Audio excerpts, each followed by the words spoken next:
no sé, repasemos un poco lo que fue el día martes, lo que conversamos. ¿Recibieron el documento que les envié del Ikigai? ¿Qué les Sí, a pareció? mí sí me llegó. ¿Qué les pareció? ¿Lo habían visto antes? ¿Les hace un poquito de ruido en la cabeza? Yo lo había visto así como no a grosso modo, la verdad. Ahora es que lo profundicé contigo. Pero sí había escuchado algo. Me parece súper interesante, la verdad. Sí, sí, sí, es súper interesante, súper interesante. Es eso, es como entender realmente cuál es nuestro propósito, ¿no? Por qué queremos hacer las cosas? Por qué hacemos lo que hacemos? ¿Por qué no optamos un camino u otro? ¿Por qué tomamos un trabajo?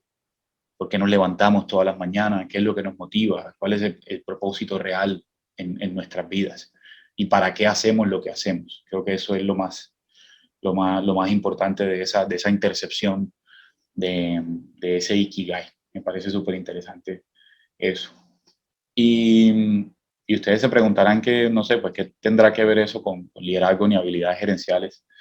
Y yo creo que tiene todo que ver. No sé si se lo preguntan, pero para mí la seguridad que transmite un líder, lo que es, lo que proyecta, cómo lo ve su equipo, cómo su equipo se ve de alguna manera reflejado en él en unos años, cómo, por ejemplo, en mi caso, yo tuve he tenido muchos líderes y muchos mentores a lo largo de mi experiencia, que a día de hoy admiro y no dejaré de admirar.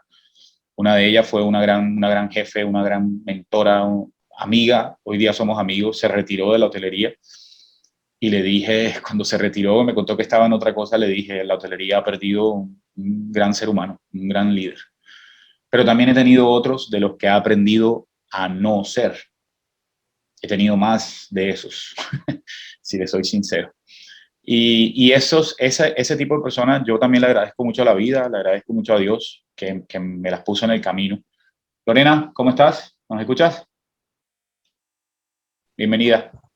Gracias, buenas noches. Buenas noches. Estamos apenas arrancando.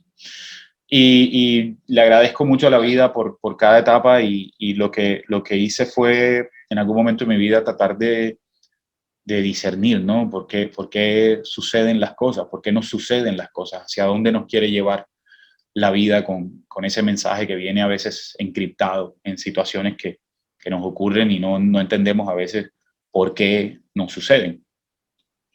Entonces, es por esto que quería contarles un poco de iHoteling como introducción, como comienzo de nuestra mentoría de hoy. Yo en el año 2010 hice la apertura como Front Office Manager del Hotel JW Marriott en Bogotá. Estaba recién llegado de España. En España había hecho la apertura como Front Office Supervisor del Hilton Madrid, un hotel espectacular, aeropuerto, un hotel de aeropuerto, 288 habitaciones. Una experiencia muy bonita, pero por decisiones personales, por cosas que pasaron y también por la crisis que ocurrió en España en el año 2008-2009, yo me regresé, no quise seguir, estaba mi hijo recién nacido. Hola Laura, ¿cómo estás? Bienvenida. Hola, ¿cómo estás? Muy bien, ¿y tú? Muy bien, pensé que no iba a alcanzar, pero sí. Qué bueno, qué gusto que estés aquí. Estoy contando un poquito por qué nació mi empresa y eh, sí, por qué me incliné por esta parte de, de, de brindar un mensaje, ¿no? De llegar a más personas a través de estos espacios. Entonces, en el año 2010 entro a ese hotel y fue una maravilla. Unos grandes líderes, una gran apertura, difícil, fue muy difícil.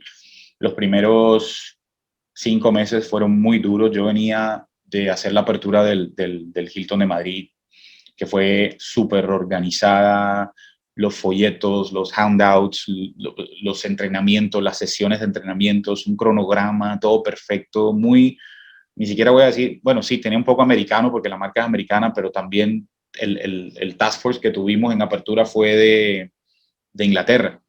Entonces era todo muy organizado.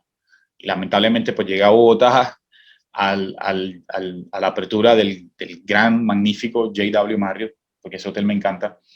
Pero no fue así, no, de alguna manera no era tan organizado bueno, la diferencia es que uno es franquicia y los otros son managed. Los hoteles managed, pues, al parecer, son un poco más metódicos en esos aspectos. Pero bueno, el punto es que fue difícil la apertura. Yo entré como Front Office Assistant Manager. A los 5 meses me promovieron a Front Office Manager. Y casi 3 años después de una labor increíble, logramos posicionar ese hotel número 1 en TripAdvisor. Creo que quienes viven en Bogotá y saben de ese hotel no me van a dejar mentir. Rápidamente se posicionó como el mejor hotel de Bogotá y la gente hablaba que era el mejor hotel de Colombia. Y, bueno, era un trabajo impresionante que hicimos. Creo que marcó como un antes y un después en la hotelería. Y teníamos una vara muy alta porque el Marriott de la calle 26 también había llegado y había pegado muy duro en esa zona de Salitre. Pues bueno, también hacíamos las cosas y también, al parecer, era mi gestión, que tocaron la puerta de mi oficina un día para decirme que tenía que irme al Marriott de la calle 26. Yo no quería, yo vivía muy cerca del JW. Fui a hablar con el gerente, le dije, yo apenas estoy acoplándome, acabamos de hacer un proceso de cambio, porque cuando a mí me promueven sale mucha gente, tuve que contratar equipos nuevos, abrir nuevas posiciones, buscar actitudes, lo que les decía el martes, encontrar gente que quería crecer, que quería demostrar dentro de otras áreas y decirle, mira, necesito que te pares aquí, que hagas esto, confía en mí, que todo va a salir bien. Y armé equipo y después de un año y pico, más o menos año y medio, tenía un departamento sólido. Eran 40 personas que tenía a cargo, hablando de Executive Lounge, de recepción, conserjería, botones, teléfonos, no recuerdo qué más, pero es muy grande. Y me salen con esa propuesta de irme al Marriott de la calle 26. Cuando yo me siento con el gerente general de ese hotel, en ese entonces, el señor José Miguel Belloni, le digo, jefe, yo no sé, ¿puedo escoger? Yo no me quiero ir para ese hotel, yo estoy de lo más de bien aquí, me queda cerca, cojo Transmilenio ahí abajo, en la 72, llego a mi casa en un par de paradas, estoy bien, apenas estoy consolidando el equipo, apenas acabamos de pasar este proceso de todo ya finalmente puedo decir que tengo un equipo estable. Y su respuesta fue, sí, Jaime, te entiendo, pero tú trabajas es para la compañía, para los dueños arriba. Y si ellos te necesitan en otra propiedad, así como es aquí mismo en Bogotá o como si es en El Salvador o Honduras o Nicaragua, donde tenían los hoteles, esta empresa dueña de ese hotel, te tienes que ir. Yo no lo podía creer. Le dije, ¿puedo escoger? Me dijo, no, no puedes escoger. Si escoges, en 2 meses estás fuera de la compañía, o sea, sin importar lo que había hecho, no daba igual. Así que me fui y para no contarles la historia, para no aburrirlos, el problema que pasaba en Marriott 26 era que había un tema de ambiente laboral bien difícil, y yo lo percibí de personas del gremio que trabajaron en Marriott 26, que después tenían amigos o conocían personas que trabajaban en el JW Marriott y contaban que era un ambiente de trabajo sumamente pesado, sumamente difícil. En estos dos contrastes que yo tuve, cuando paso de JW, aquí dice alguien, Laura comenta que confirma. Cuando yo paso de JW, y eso que no sé, Laura, yo estoy hablando de año 2013, más o menos. Cuando paso de JW Marriott a Marriott, fue un choque para mí. O sea, un choque porque era un contraste de liderazgo tremendo. O sea, la diferencia de trabajar en el JW bajo el paraguas del señor Belloni, porque creo que después entraron otros gerentes con otra cultura, a pasar a Marriott 26 fue del cielo al infierno. Era un hotel que se movía con un ambiente difícil, bastante cargado, era una gerencia muy controladora, Y lo que planeó, porque la idea fue del mismo gerente del hotel, del Marriott de la 26. Él fue el que se le ocurrió que yo me fuera para ese hotel. Y él dice, un día discutimos por algo, había pasado algo en la recepción, que se perdía un dinero. Ya después de ya yo tener 2 meses, me adelanté un poco en el tiempo, tenía como 3 meses de estar en el hotel.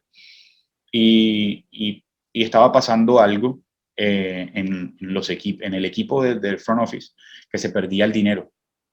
Entonces, el gerente nada más decía, que lo paguen entre todos. Y yo decía, pero es que no pueden pagar justos por pecadores. O sea, esto no es así, le dije. Déjeme ver las personas involucradas, hago una investigación y por favor autoríceme a hacer un polígrafo. Voy a llevar a polígrafo los 3 que están involucrados. ¿Por qué no pueden pagar todo? Porque estoy afectando el clima laboral y usted quiere que le ayude a mejorar las cosas en el hotel. Entonces, creo que esto es lo que debemos hacer. No, pero qué polígrafo, todos tienen que pagarlo. Y yo le dije, pues con todo respeto le dije, no voy a decir el nombre, pero señor, si usted me trajo a mí aquí, es porque usted confía en mi trabajo y porque usted va a confiar de que yo voy a hacer una buena gestión. Entonces le pido que me permita hacerlo. Creo que nunca nadie le había hablado así a ese señor. Entonces fue como el primer choque. Después hubo una serie de choques, una serie de diferencias y terminé siendo víctima de un bullying. No les voy a entrar en detalle. Fue un bullying de frente y a los 11 meses de estar en ese hotel salí de la compañía. Salí de Real Hotels and Resort. Renuncié. Dije, no puedo más. No lo veo justo. No entiendo por qué. No, lloré, me dolió. Mi esposa se había venido ya para Cartagena con el niño. Ellos se vinieron porque ya le salió un trabajo en Cartagena. Yo terminé de vender mis muebles, mis cosas. Intenté a ver si conseguía trabajo en Bogotá. Pero yo me sentía lleno de vitalidad, lleno de energía y yo sabía que era bueno en mi trabajo. Yo decía, no va a pasar mucho tiempo, yo voy a conseguir trabajo rápido. Cuando llegué a Cartagena me encontré con una realidad dura. No iba a ser tan fácil conseguir trabajo. De hecho, conseguí un trabajo y no tenía nada que ver con la hotelería, pero el trabajo era como muy administrativo, administraba unas propiedades en el centro histórico. Ustedes saben, esas propiedades viejísimas, carísimas, de gente de mucho dinero. Entonces querían como que les diera alguien que les diera un toque hotelero a sus propiedades. Y tenía una oficina en el centro para mí solo y en ese momento de tanto pensar lo que me había sucedido en esa etapa, yo dije, yo necesito hacer algo, yo necesito construir algo más grande. Yo me sentía como en la capacidad de poder llevar un mensaje a muchas más personas. Y les cuento que eso fue año 2015, más o menos. Y de 2015 para acá me han pasado un par de cosas más. Y yo cogí y dije, voy a montar una compañía. Yo dije, yo creo que soy bueno, puedo transmitir un mensaje. Y ahí fue cuando en esa oficina, donde realmente no es que hacía gran cosa, nace la idea de crear iHoteling. iHoteling nace con una compañía con 2 servicios principales. Número 1 era consultoría para hoteles y el segundo servicio era la formación. Bueno, dice Laura que ella estuvo en el 2019, sí. No sé cómo será el tema ahorita en esos hoteles, pero es difícil, es difícil. Trabajar con esa compañía no es tan sencillo. Creo que pocas personas podrían decir lo contrario. Entonces, así nace iHoteling y el nombre lo puse como se podría decir como si tradujéramos como hoteleando. O sea, yo hoteleando, estoy hoteleando, vamos a hotelear. Y era eso, es eso, es poder llegar a las personas del gremio con un aprendizaje, con una enseñanza. Ya tenía 2 aperturas en mi carrera, ya había construido equipo, había pasado por muchos procesos de contratación, de procesos de reclutamiento, de despido, de entrenamiento. Entonces vi una gran oportunidad en hoteles independientes, hoteles pequeños, de poder llevar lo que es la organización de las grandes cadenas hoteleras de las grandes empresas. Básicamente, eso era lo que tenía en mente. Y era a través de consultoría y a través de talleres de formación. Ya después, con el tiempo, me arriesgué a ser como operador de hoteles pequeños también. Íbamos a cerrar nuestro primer negocio antes de la pandemia, una semana antes de la pandemia, en Barranquilla, y pues la pandemia nos puso de vuelta en las casas como a mucho. Y ese negocio se cerró, entonces retomé nuevamente todo el tema de la parte de formación y de transmitir. Estuve haciendo unas cosas con la Cámara de Comercio de Cartagena, también hice unos webinars de servicio de excelencia, de manejo de quejas, que también tuvieron muy buena acogida. Entonces, eso les quería contar, qué es iHoteling, qué hago ahorita, a qué me dedico. Y bueno, no lo hago desde el 2015, obviamente por necesidad y por necedad también, y por temor al emprendimiento. Varias veces me vi tentado a emplearme nuevamente y me empleé nuevamente en 2, 3 ocasiones, porque obviamente, pues, como todos, ¿no? Necesitamos llenar la despensa de la casa y cumplir con nuestras obligaciones, con nuestras familias, y es un sueño, pero más allá de un sueño también, la realidad es que muchas veces los emprendimientos no salen como lo planeamos y nos toca hacer lo que podemos hacer en el momento, ¿no? Sin renunciar, porque siempre la he tenido, pero me he empleado y a veces paro y vuelvo y paro y vuelvo y así estoy. Pero de eso se trata mi compañía y nació en ese entonces, ¿vale? Entonces, bueno, les voy a compartir pantalla un momento para que miremos un poquito la temática de hoy. Ya les conté la primera parte, que es un poco de mi historia, y el punto a continuación se llama la pirámide de las creencias. ¿Alguien ha escuchado hablar de eso?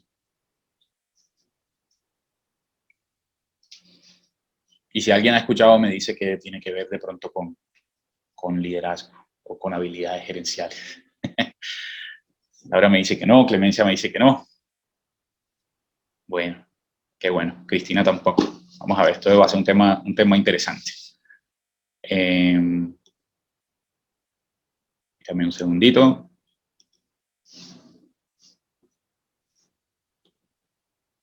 Me avisan si pueden ver. Sale una pantalla azul. ¿Sí la ven todos? Sí se ve. Confirmo. Sí, señor. Bueno, les contaba. La pirámide de nuestras creencias. Pensamiento liminal, del liminal thinking.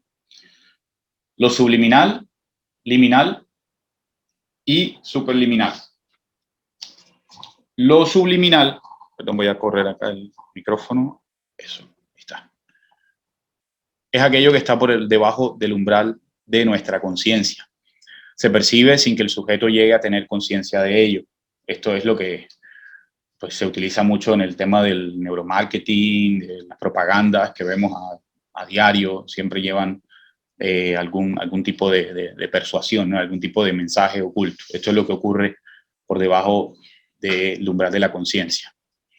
Lo liminal es la entrada, el comienzo y lo que es perceptible a nuestros sentidos. Es lo que nos hace sentido a nosotros. Por eso el título es el pensamiento liminal. Y lo superliminal es obviamente todo lo que ocurre con cierta intensidad, muy por encima de lo requerido para generar ese estímulo, ¿no? Es como si le pedimos a alguien que nos rasque la espalda y utiliza un rastrillo o un tenedor. No era necesario. Entonces, eso es lo que se conoce como superliminal. Enfoquémonos en lo que es liminal.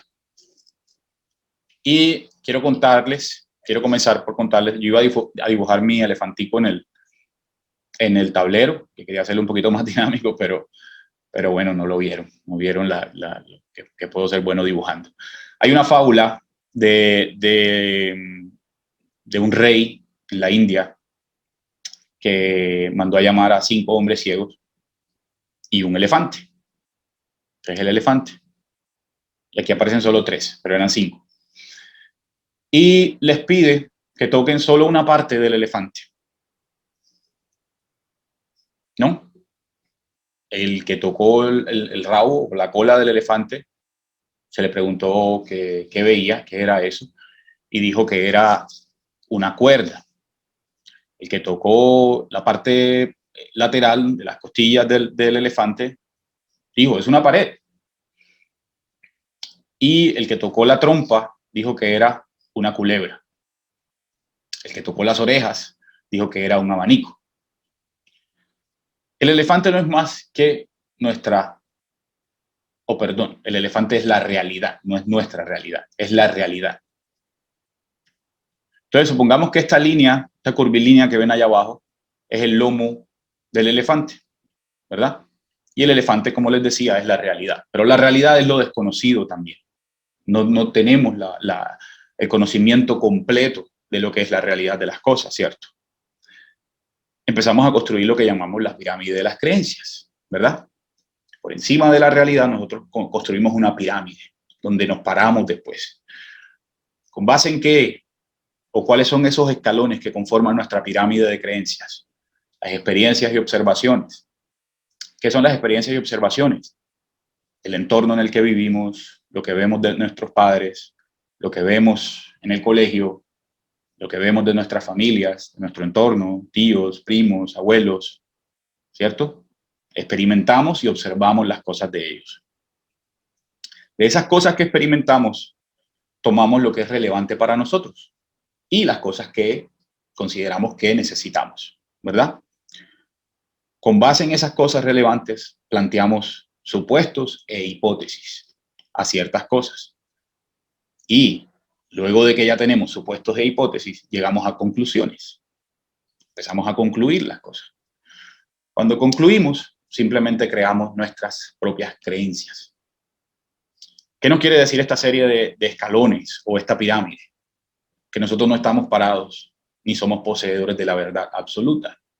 Tenemos una serie de escalones, ¿verdad? De prejuicios, de preceptos, de cosas que preceden a la realidad, y entonces estamos parados acá arriba, creyendo que estamos allá abajo, en el lomo del elefante. Eso fue lo que le pasó a estos señores. ¿Quién los saca o quién les dice lo contrario? Él está tocando, siente la textura, toca la cola y dice, esto me parece una cuerda, ¿verdad? Y entonces el aura o el aro que recubre nuestras creencias es lo que nosotros finalmente terminamos considerando como lo obvio. Y en ese círculo de lo obvio, solo nos rodeamos de personas que tengan experiencias, necesidades, supuestos e hipótesis, conclusiones y finalmente creencias iguales o similares a las de nosotros.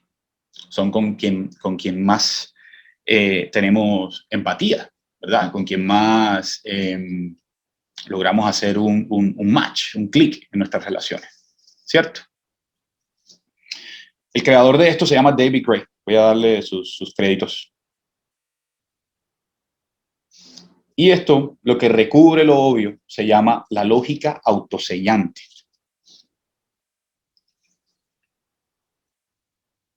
Entonces el mundo finalmente es como el lomo de este elefante y nosotros estamos parados acá arriba. Y un ejemplo claro de esto es, perdón, voy a correr esto para acá, fue la guerra en Irak. ¿Quién se acuerda de esa guerra? ¿Quién se acuerda de lo que sucedió, de cómo fue?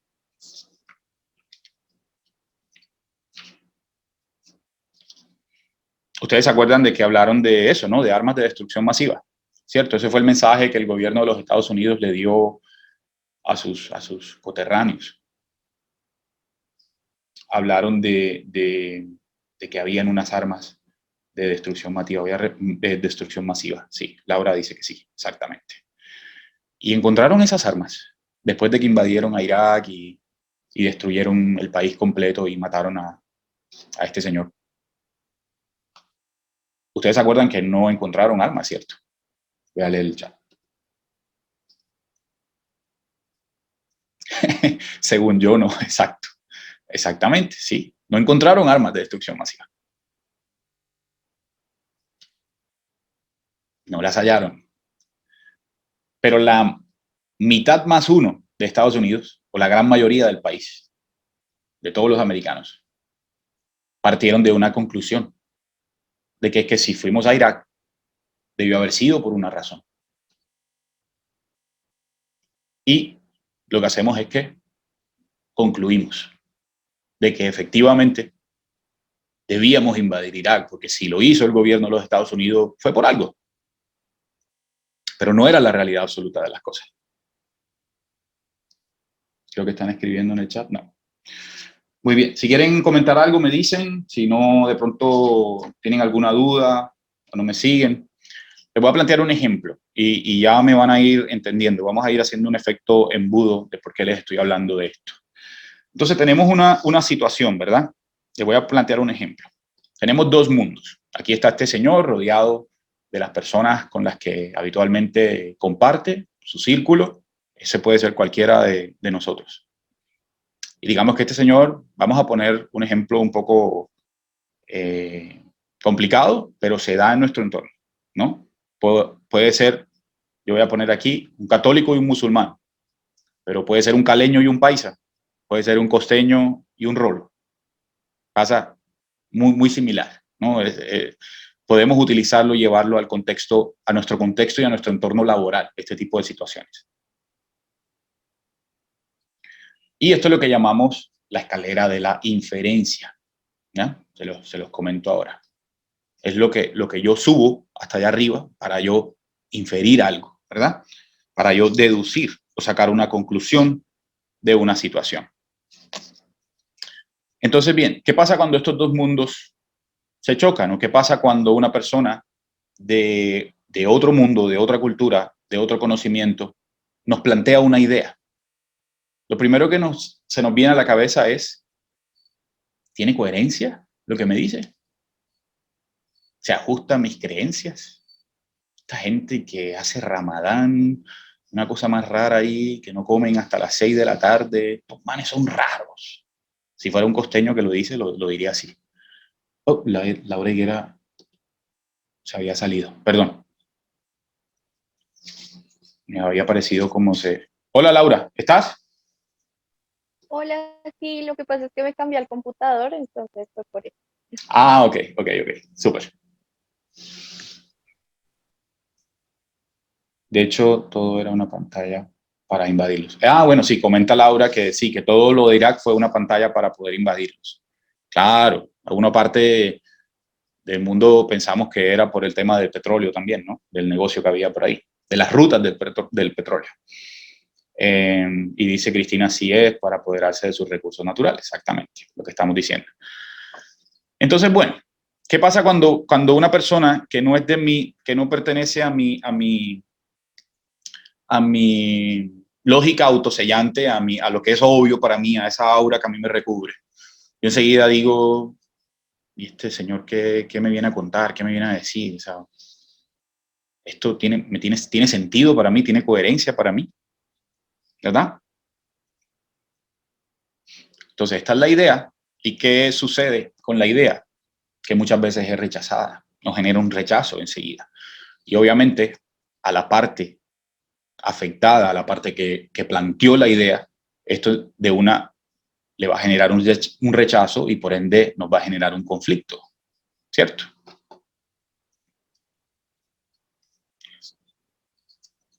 Entonces, ¿cómo resolvemos ese conflicto? Aquí están nuevamente los dos mundos, pero ya el muñequito no está ahí. ¿Qué hizo el muñequito? Se desapareció. ¿Qué hicimos nosotros? ¿Qué podríamos hacer para resolver el conflicto? ¿Quién me lo dice? ¿A dónde se fue?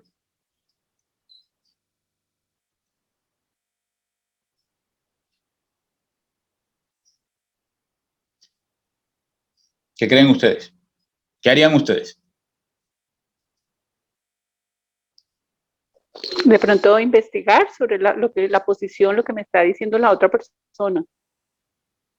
Sí, sí, claro que sí. Investigar. ¿Y cómo hacemos esa investigación, Clemencia?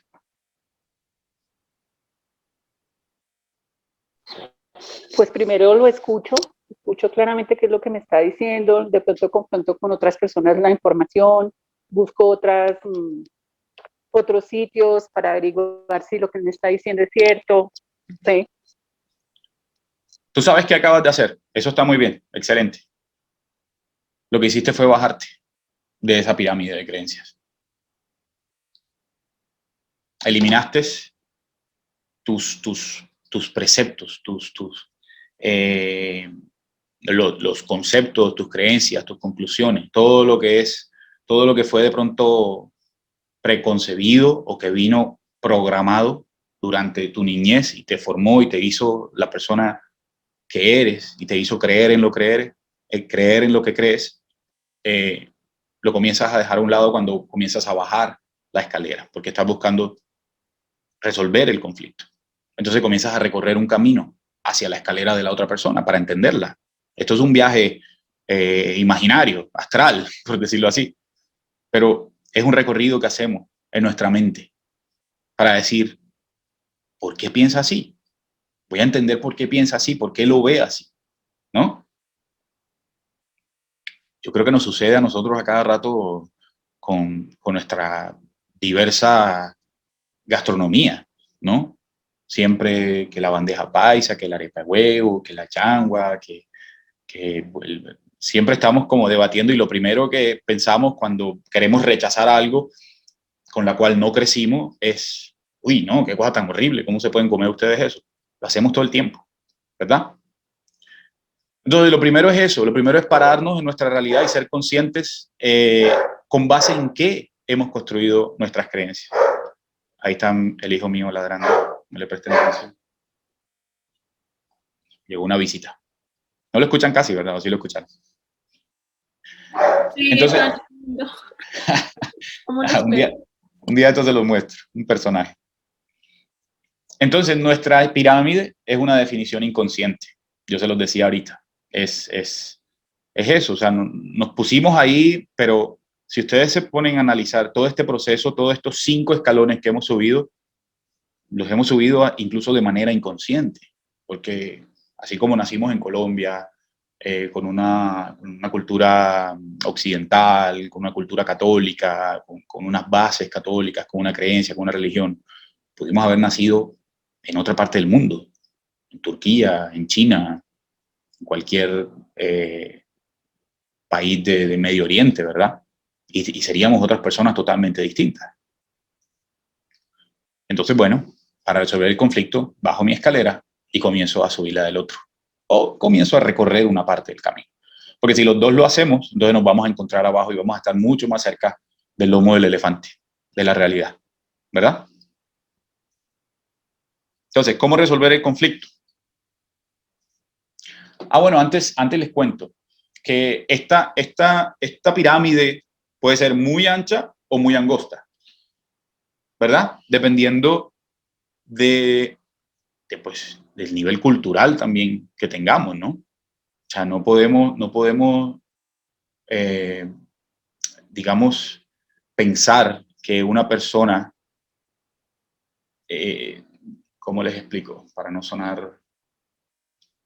Pero no podemos pensar que un niño que nace, por ejemplo, en un hogar donde crecen 2 culturas. Por ejemplo, yo tengo un primo que es nacido en Estados Unidos, criado en Miami, colegio en Estados Unidos, mamá colombiana y papá italiano. ¿Sí? Entonces, él nace con 3 culturas al mismo tiempo y habla 3 idiomas. Habla italiano, habla español y habla inglés. Obviamente, la pirámide de él es mucho más amplia que si yo saco a una persona de una vereda de aquí. ¿Cierto? Pero eso lo vamos a comprender a partir de hoy, que estamos viendo esta parte en esta mentoría. Entonces, eso nos da un espectro mucho más amplio para nosotros poder socializar, para nosotros poder entender nuestro liderazgo y nuestro equipo, ¿verdad? Yo comprendo mi pirámide, sé dónde estoy, pero también puedo identificar cuál puede ser la de cada uno de los integrantes de mi equipo.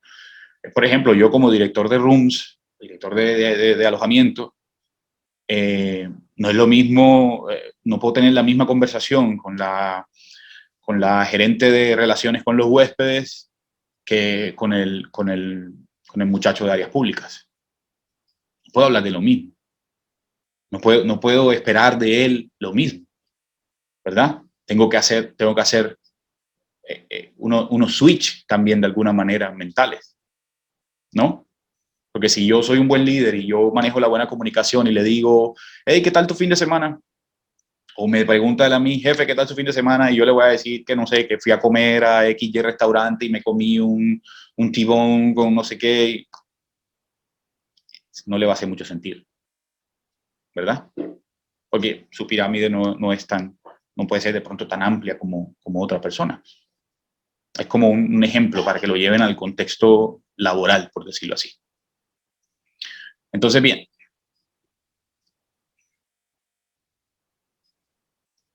Tengo algo en el chat, perdónenme.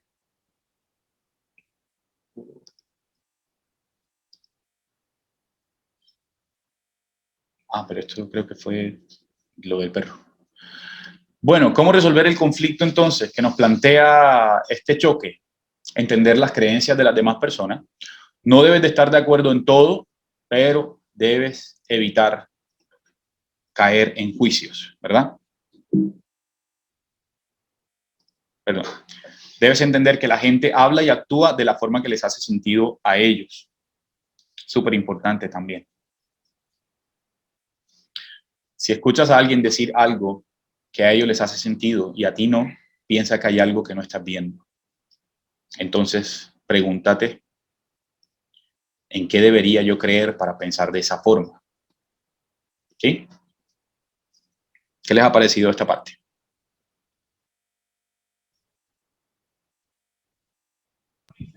En mi caso es súper interesante. ¿Sí? Pues nos invita como a abrir la mente, ¿no? Uno a veces es un poquito cerrado, que tú dices que uno a uno lo crían sí, de acuerdo a ciertas creencias, sean religiosas, sean políticas o lo que sea. Y cuando uno está en la vida laboral, pues uno encuentra de todo tipo de personas, de todo tipo de carácter, personas que piensan completamente diferente a uno y pues algo importante para que funcione, digamos, todo, que se alcancen los objetivos de los equipos laborales es que haya un buen ambiente. Y pues ya dependerá de nosotros. Y en este caso, pues es súper importante esto que nos comentas porque nos invita a eso, a abrir la mente de que no todo el mundo es igual a nosotros y que debemos aceptar, de pronto respetar las creencias de los otros, las diferencias, abrazarlas. Exactamente. Muy bien, Cristina, muchas gracias. Sí, es eso, es entender que somos solo una pequeña parte, ¿no? y que poseemos una pequeña porción de la verdad, no somos poseedores de la verdad absoluta. Es una gran mentira cuando nos hacemos esa idea. Y ojo, es muy fácil caer en eso. A cualquiera nos sucede, a mí me sucede. Pero lo bueno es poder entender las perspectivas, entender matices, ¿verdad? Ampliar el espectro, como dices tú. Dejar de ver de pronto el árbol y comenzar a ver el bosque entero, el big picture, ¿cierto? ¿Alguien quiere comentar algo? ¿Alguien más quiere comentar algo? Complementar un poquito el tema, qué le pareció, si está bien, si tiene alguna duda. ¿Qué de aquí, de lo que se ha visto, de lo que les mostré hasta el momento, sientan que pueden aplicar en sus vidas, en su día a día? Pues yo creo que justamente lo que acabas de mencionar, o sea, creo que no solamente pasa como en la vida laboral, sino también en la vida personal, que cuando uno siente que alguien va en contra de lo que uno conoce o de lo que uno cree, uno creo que inconscientemente tiende a atropellar a las personas por no creer o no pensar lo mismo que uno, pues, valga la redundancia, cree, ¿no? Claro. Y el problema es que uno se cierra tanto al pensamiento que uno ya tiene, en vez de lo que tú dices, mirar, en vez solo el árbol, sino todo el paisaje. Y creo que ahí es donde uno comete como más errores, porque uno cree tener la verdad absoluta. Entonces creo que a veces no importa si la persona tiene, no sé, o sea, por ejemplo, en el ámbito personal, si de pronto viene de otro, ¿cómo decirlo? Como otro ambiente diferente al que yo vengo, o incluso en la parte laboral, si tiene un cargo inferior al mío, no significa que porque yo tengo un cargo más alto voy a tener la verdad absoluta. De pronto estoy viendo cosas que solamente esa persona, por estar en esa posición, solamente lo puede ver en vez, pues, de cómo realmente es la situación, ¿no? De acuerdo, Laura. Así es, tienes toda la razón. Sí, y ahora que lo mencionas, hay un rasgo, yo le llamo el rasgo de liderazgo, que es entender que por más jefes que seamos, por más gerentes que seamos, no quiere decir que nos la sabemos todas. Y ese es un error, porque ese es un tema de escucha, de falta de escucha activa. Cuando yo me creo dueño y poseedor de la verdad absoluta, o cuando creo y considero que eso es ser jefe, ¿no? Yo tengo que contestar y tengo que saber porque yo soy el jefe. Y eso es un paradigma, eso no es la verdad. Yo siempre me he dicho a mí mismo, y comencé desde muy abajo en mi carrera, como les conté el martes, pero siempre cuando he analizado mi crecimiento en la industria en la que he trabajado toda la vida, yo digo, yo sigo aprendiendo y yo puedo aprender de todos. O sea, yo no soy amo y señor de todo el conocimiento. O sea, yo puedo sin ningún problema pedirle a una persona que esté bajo mi supervisión, oye, el otro día te vi hacer tal cosa, enséñame. ¿Por qué? ¿Por qué no lo voy a hacer? Eso no me hace menos. Yo reuní una cantidad de requisitos y tengo una serie de habilidades, experiencias y conocimientos que me llevaron a convertirme en un jefe, en un gerente. Pero eso no quiere decir que me las sé todas, sino que las que solidifiqué a lo largo de mi carrera me permitieron llegar a la posición que llegué. Pero mientras